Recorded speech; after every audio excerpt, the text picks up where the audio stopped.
On this episode, we talk about the past, present, and future of Thailand's rail lines. So if you're a train geek looking for cheap but slow travel, or just curious about how Thailand will look in 20 years train-wise, you'll enjoy this episode of the Bangkok Podcast.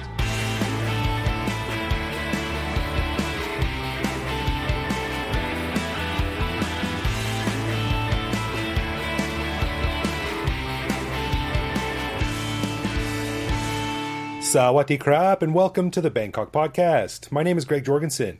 I've been living in Bangkok since 2001 when I arrived on an inflatable raft after jumping from an airplane with a screaming woman and a young Asian sidekick. Wow, that's kind of weird.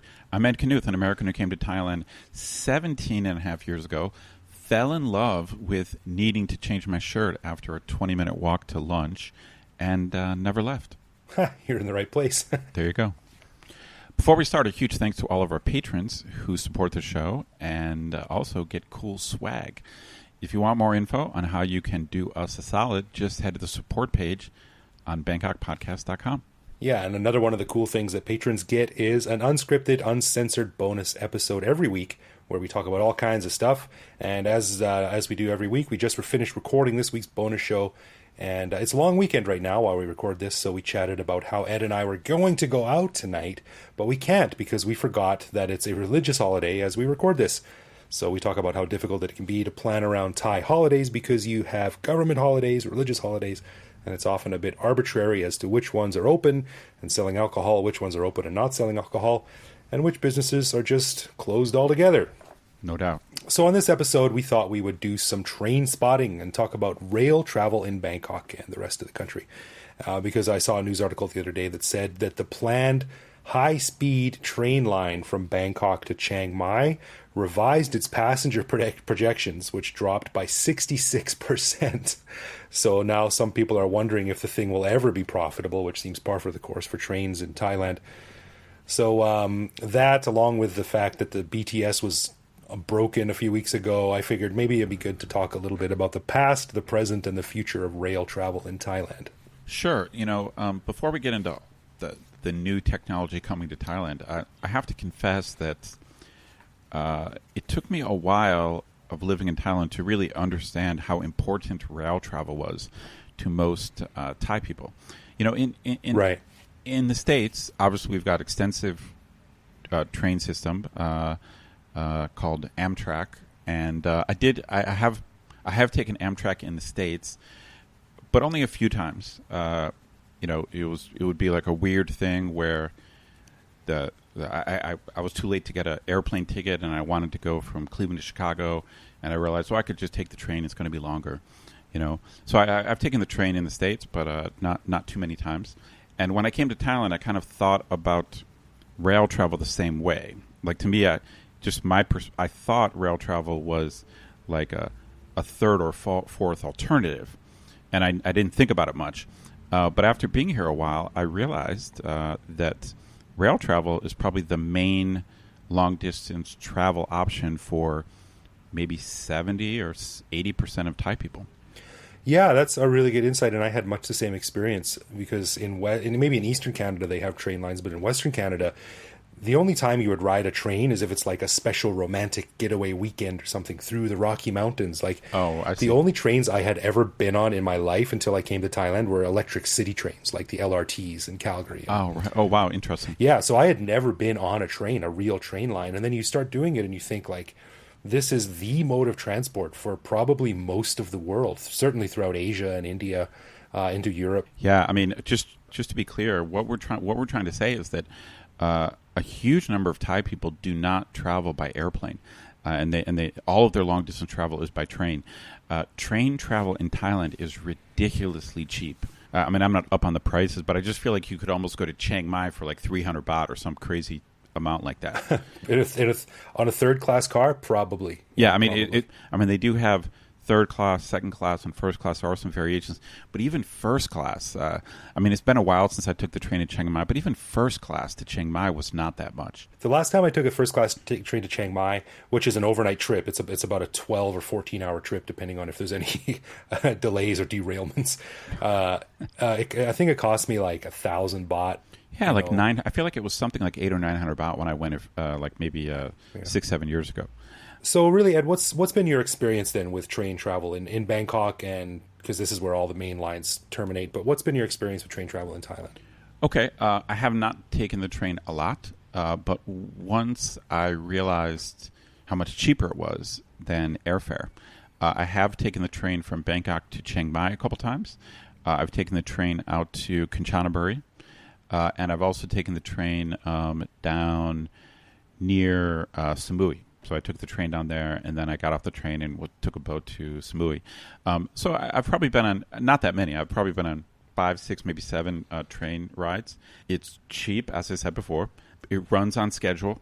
I don't know if I would say it's super professional, but it's like I said, so many Thai people rely on it that it's a very consistent, I think, reliable system. Like the trains show up when they're supposed to, they leave when they're supposed to. They're frequent, like, there's just trains coming and going all the time. And I think it's, unless you're in a real jam or it's like a super holiday, you can almost always get a seat.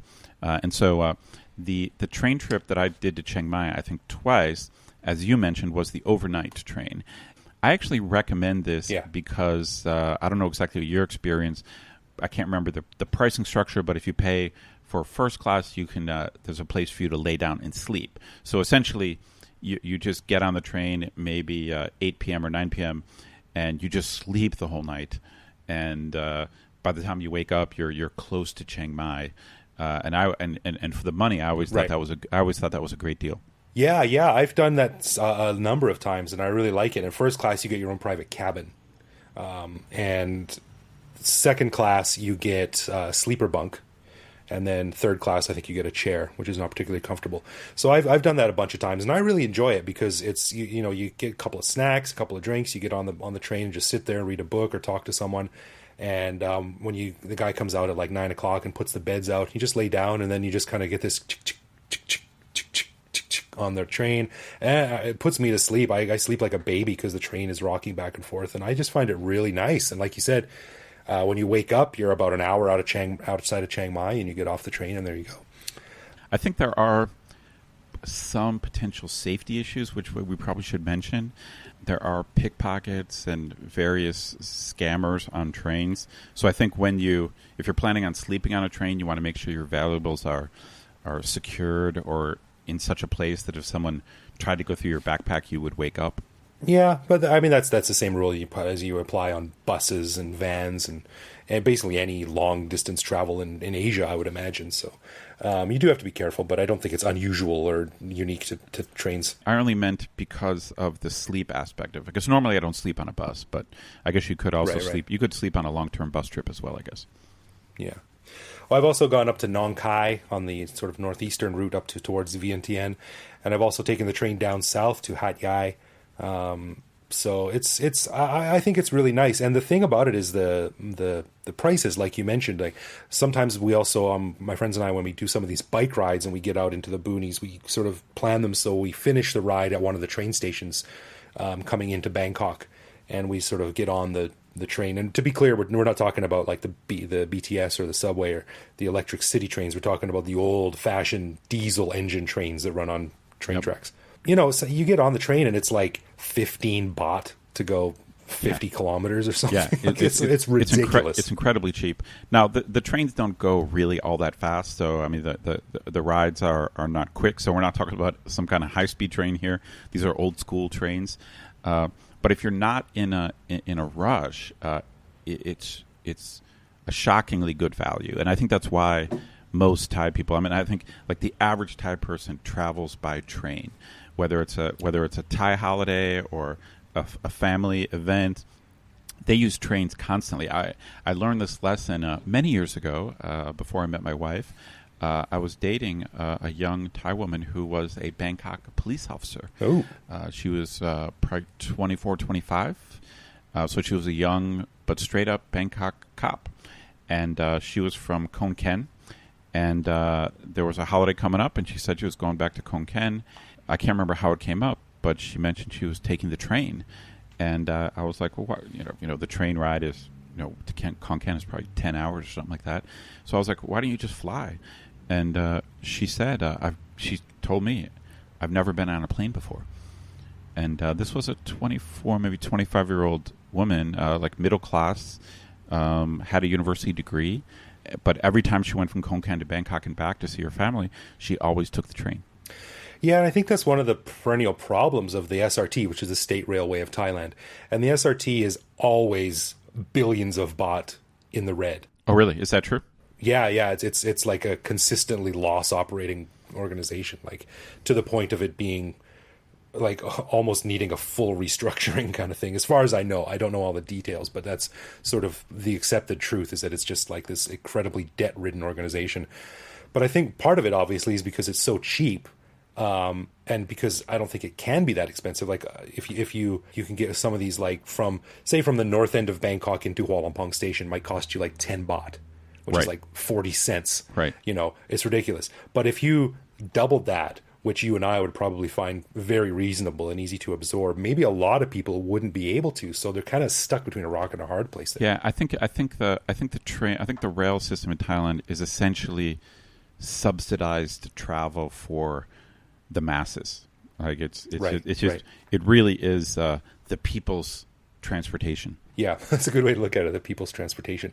And then throw into the mix, you got some of these like long distance buses now that go from Bangkok to all over the country are like pretty cheap, a few hundred baht, and first class, really comfortable chairs, TVs in the seat in front of you, air conditioned, like the full reclining chairs, almost full reclining that you can sleep on.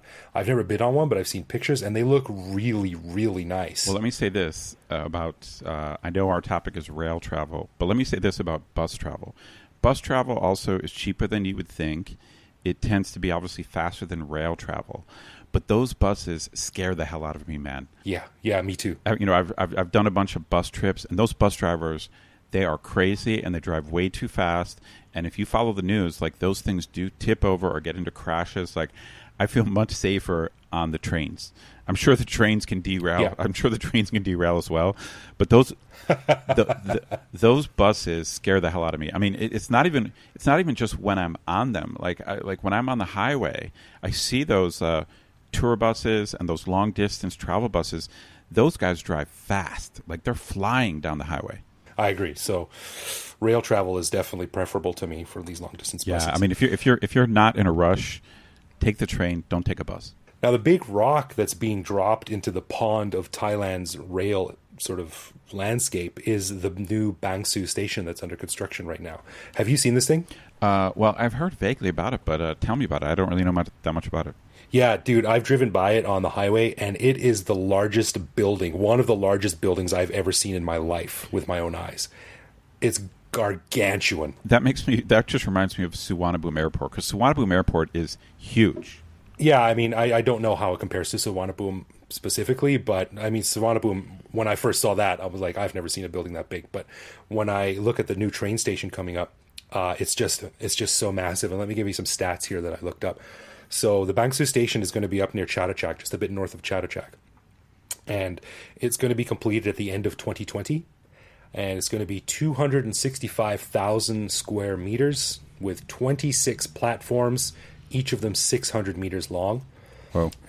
And for comparison, Hua Lamphong station, which is sort of like this 100-year-old, much-loved station in the center of Bangkok, which is now where all the rail lines terminate at, and it's the main train station right now. So the new train station in Bang Sue will be 265,000 square kilometers. For comparison, Hua Lamphong train station is 12,000 square kilometers. Dear Lord. Or square meters. Sorry. 20 times bigger or 30 times bigger? I actually did some math. It's a 2,100% increase in size. Oh, my God. That's crazy. Yeah. Okay, so this reminds me of Suvarnabhumi, because I think, I don't know, I'm not an expert on public works and public construction. Maybe it does make sense. Like in a way, they're probably thinking of, okay, this is going to be the rail station for the next 50 years. Right. And I think that's what they did with Suvarnabhumi, because Suvarnabhumi is so unbelievably big. But maybe they're thinking, all right, this is the airport for the next 50 years. The rail station for the next 50 years. I imagine so, because when that opens, they're going to shut down Hua Lamphong. Oh, okay. So the new rail station will open in 2020, but I think they said it'll take a couple of years to get the full Gotcha. thing running up to full speed. So, well, they're going to shut down Hualampong and turn it into a museum, which I think is a great idea. That is a great idea. I mean, that location where Hualampong Station is now there's like 12 roads that come together on up to Hualampong Station. Like if you look at a map of Bangkok and if you look at Hualampong, there's not 12. There's maybe 6 roads that meet at Hualampong Station. Yeah, I really like it. It's a beautiful old building. It was built in 1916. Oh, okay. And yeah, and actually, you know what? I got some photos. We had a couple of readers write in online, and one guy on Facebook, and they asked us if it's possible to put a few pictures on our website when we talk about a particular thing. So I've got some photos of Hualampong back in the day, and a couple of rail pictures now, including the new Bangsu station. So if you're curious to see what we're talking about, head to bangkokpodcast.com and this episode's post, and you can see some photos there. But so the new station is going to have the subway, the Blue Line subway is going to go underground, and then the SRT, the diesel rail lines, are going to come in on the ground level, and then you'll have several BTS lines coming in like a couple of levels above that. So it's going to be a huge thing, and it's going to completely transform how train lines operate in Thailand. Wait, Hualampong. So it will still be open, but there'll be a museum in the main part of where the rail station was. But there will still be... Yeah, no, but Hualampong won't be a rail station anymore. It'll just be a museum. But so there's going to be there's still got to be an SRT line that comes in there, right? I don't think they're going to rip the train tracks up, but it's not going to be, as far as I know, it's not going to be used anymore as a rail terminus. I mean, there's so many... I mean, yeah. I was just curious if they would keep one rail line open or not. I wonder. Yeah, I'm curious. I mean, it would be a shame to completely cut it off from rail travel. But I guess now we've got the BTS and we've got the subway there. Yeah, but there's going. I know you're the expert with your map of the future of Bangkok. Like, is there? So I know you've talked about it before, but GregTodiffer.com if you want a map of future transport. So there's not going to be a BTS line that goes to Hualampong. Just the underground, yeah. Just the Blue Line, the subway, yeah. Yeah, so, Ed, you mentioned my blog, too. I wrote a blog a while ago, if you haven't heard me talk about it before, where I sort of painstakingly put together a Google map of all the upcoming rail lines in Bangkok. And I'll link to that in the post as well. And also I want to give a shout out to my buddy James, his site nomadicnotes.com. He's one of these digital nomad guys that travels around and writes about interesting things. And he's a super train nerd, so he's got a really interesting blog post too, which I'll link to. And he made a map where he puts all of Southeast Asia's proposed rail lines on a map. Wow. And it's really interesting to see. Wow. This goes back to what you're saying about how rail travel is the preferred method for much of the world. It is. It definitely is. Well, I mean, I just want to reiterate that Greg's map is actually a really valuable resource. I mean, legitimately valuable.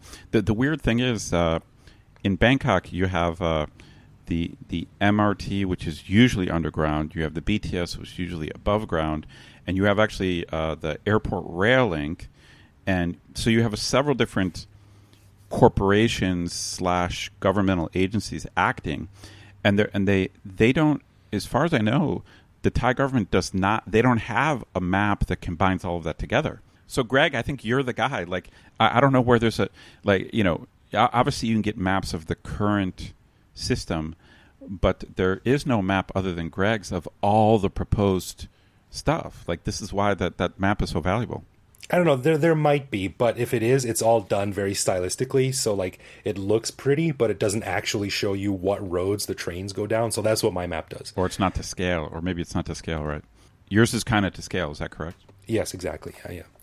And another thing we need to talk about too is the new high-speed rail lines that they're building. Now, what's up with that? So I saw something in the news. So there's going to be high-speed rail from Bangkok to Chiang Mai. Is that right? Actually, eventually the plan is the first one, as far as I know, is going to go from Bangkok to Kunming, China, right through Laos. Wait, hold on. So, I mean, it's not going through Chiang Mai? It's going... Well, actually, there's several lines that are planned, and they all go through Bangkok. And there's one from Bangkok that goes down south to Songkhla. There's another one that goes from Bangkok along the eastern seaboard down to Trat province, which is right on the border with Cambodia. Okay. There's another one that goes directly east of Bangkok, which it goes towards Siem Reap in Cambodia. And then there's two northeastern lines, one that goes to Ubon Ratchathani, and then another one that goes up to Vientiane, and that's the one that will continue going into Kunming, China. Gotcha. And then you have a northern one which goes from Bangkok to Chiang Mai. Now, these are all high-speed bullet train, essentially, is what we're talking about. Yeah, bullet-style trains. Maybe not as fast as the 400-kilometer-an-hour ones in Japan, but they're definitely high-speed rail lines. And the one from Bangkok to Chiang Mai is the one I talked about at the beginning of the show, which is, I think it's under construction now. And they just redid some numbers and said that the projections for the passengers were 66% higher than they actually might be. So, wait a minute. So let me make sure I understand this. What you're saying is that now that they're building it, they realized that there's going to be far fewer passengers than they expected. Yeah, the paragraph from the story in the Bangkok Post said, the study stated there will be around 10,000 passengers per day against the original estimates of 30,000, he said, adding that the entire route should service around 50,000 passengers per day. The State Railway is worried that the planned Shinkansen-like Thai-Japanese high-speed railway from Bangkok to Chiang Mai will run at a loss when it opens, citing a 66% drop in predicted daily passenger numbers. Well, that's harsh. But that could be just at the beginning. I mean, it must be hard to project. I remember when the MRT opened, the subway, and it was pretty empty in the beginning, but then it ramped up. Yes, but I also remember when they opened the main terminal station for the airport rail link at Makasan. And they had you could check in your bags there, and they had all these service counters and stuff, but no one used it, and they eventually closed it now. And the place is a ghost town. It's this massive station that's completely empty. Yeah, it's funny. I've only used that airport rail link, I think, twice.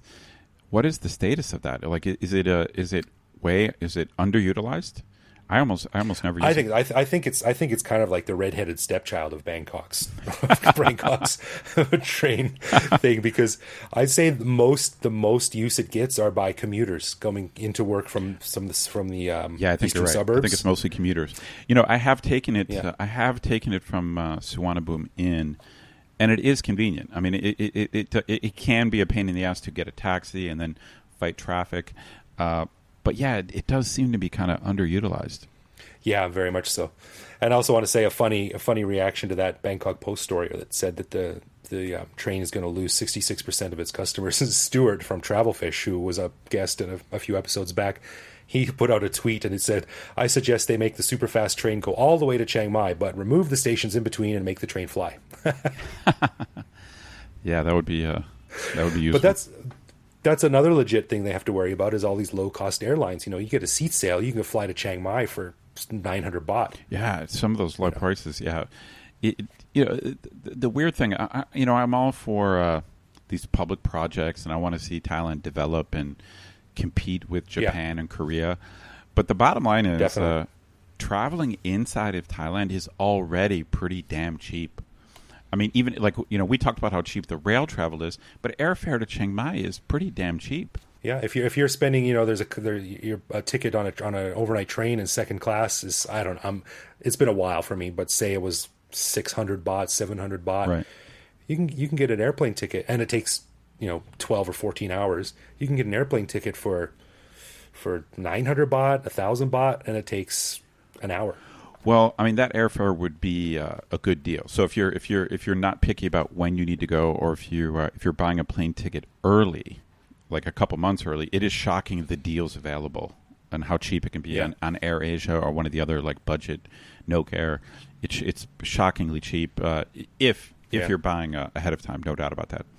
But if you add bullet trains into the mix, I mean, Thailand already is, I think, pretty easy to get around. I mean, I guess I've never lived anywhere else but the U.S., so I don't know what it's like in Korea or Japan exactly. But I already feel like Thailand's pretty easy to get around, and so bullet trains will really make it convenient. And one other thing that I was thinking about too is, if you've got the regular SRT train line to Chiang Mai, and then running right next to it, you have the bullet train from Bangkok to Chiang Mai. now you've got sort of like a dual level, like one form of transport for poor people and one form of transport for rich people. No doubt. Because the regular Thais that rely on the trains, like you said, the sort of middle income people, they're probably not going to be able to afford an expensive bullet train ticket. Well, I mean, in a way, that's already true because of airfare. I mean, now I'm really curious what it'll do to like the price structure and the price differentiation, because already the airfare is pretty cheap, and the bullet train is going to have to be, I think, pretty expensive to compared to the regular train. It's going to have to be at least I imagine it's going to have to be at least 3 or 4 times more at least. Yeah, so it's going to be interesting to see how this all plays out, and of course it's going to be probably another at least 5 years until any of these bullet train things are close to being finished, and as well as the new train station, that's going to be another year and a half or 2 years until it's finished, and then probably another couple of years after that until all the sort of final things have been done. Right. Well, I mean, the long and short of it, I guess, to our listeners is. The rail system in Thailand is worth checking out. I think it's a good deal for the money if you don't need to travel quickly. Yeah, I agree. If you've got the time, like it's great. It's like I said, you take a couple of drinks, take a couple of snacks, you sit back, you watch the scenery go by. It's not the most exciting way to get around, but if you've got a good book or a good travel partner, it's totally relaxing, and it's a really pleasant way to travel. So I would definitely check it out. And it's been far too long since I've done it myself. So my son is actually getting to the age now where he's starting to get into these things, and he likes trains. So maybe I'll get him on a train one day. And also they have those sometimes, I think 3 or 4 times a year, they have these big old-fashioned World War II steam engines that do a special trip from Hua Lamphong to Ayutthaya or something like that. So that's also really fun to check out. Well, I think trains are definitely just one of the best travel deals in Thailand. That's how I would summarize it. Yeah, totally. So very much worth checking out, but it'll be really interesting to see how things change over the next decade or so. No doubt about that. All right, let's get into some love, loathe, or leave. And that's where one of us surprises the other guy with a particular aspect of living in Bangkok, which we then discuss and decide if it's something that we love about living here, loathe about living here, or hate so much that it makes us want to leave forever. And this week, it's your turn, man. What do you got? All right, here we go. I suppose this could have come up earlier, maybe in season 1 or something like that, but I don't remember ever hearing about it. So, Greg, what do you think about the 5 baht you have to pay to enter some bathrooms, either for tissue paper or just to enter? They won't even let you enter unless you pay the 5 baht. What do you think about that? Yeah, that seems to be getting more and more commonplace now. I'm for it.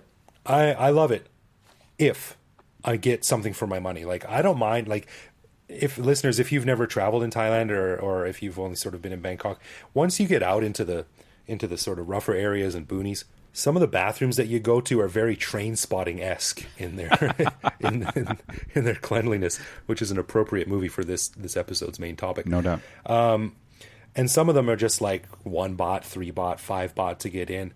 So I mean, it's not a lot of money anyway, but I'm happy to pay that. Well, I see what you're saying. If the bathroom's going to be I see what you're clean saying. when I get in. I see what you're saying. So you're saying when you see the 5 baht or whatever, you're thinking that, okay, cool, this is not going to be so horrible because they're generating revenue, they're going to use it to clean it up. So you're happy to pay, assuming it's a relatively nice bathroom. Yeah. I'll give you 5 baht if they're gonna put some effort into making the place at least presentable. Like public bathrooms out in the countryside are usually not really nice in the best of days, but at least if there's an effort there, I don't mind giving a few coins to that. Well, the interesting thing about these paid bathrooms is you're right. They are out in the boonies, but I feel like it's kind of random. Like there are malls in Bangkok, not the nicer like upscale malls, but there are kind of like the lower tier malls. Like at some of those lower tier malls in Bangkok, you also have to pay to go into the bathroom. Yeah, I've seen that, and sometimes you get burned. Like it's 2 baht, so you give them 2 baht, and you go into this just disaster zone, and you're like, "What am I paying for 2 baht for?" Right. There's nothing. Right. I got to admit that I'm generally pretty annoyed when I have to pay for anything. I guess I'm just a spoiled first world person, but I I'm kind of annoyed when I just kind of assume that if I'm a patron or a customer in a mall or facility, I feel like I should be able to go to the bathroom without paying any money.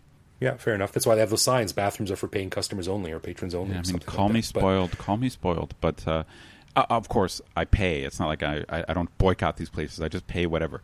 But I storm out of there in a huff. I'm not paying $3 and then crap your pants in the parking lot. No, I don't do that. I just pay up. But I see your point. I see your point. You're right. If it does guarantee the bathroom is clean, it makes sense. Yeah, so I love it if I'm getting something out of it. Much like the patrons of the show, you give a little bit of money, you want something in return. There you go. That's why you get a bonus episode. There you go. Makes sense. You get what so you pay. The bonus episodes of the Bangkok podcast are the clean bathrooms of audio entertainment. Except sometimes you don't get what you expect, and it's rancid and horrible. Occasionally. Depends what the topic is, I guess. That's right. All right. Well, before we wrap up, a big thanks to all of our patrons out there. As everyone knows, we don't run ads or have sponsors for the show. So we really, really do appreciate the support we get from you guys. And if you want to get in touch with us, we are at Bangkok Podcast on Facebook and Twitter, or you can send us a message via the contact form on bangkokpodcast.com, where we're usually pretty good at getting back to you. And you can also find us on the Line app, where we post each episode and also carry on conversations with our listeners. If you have questions or comments on anything, we always answer back on that. You can also reach out to me directly on Twitter, where I am BKK Greg. And thank you for listening, folks, and we'll see you next week. See you next week.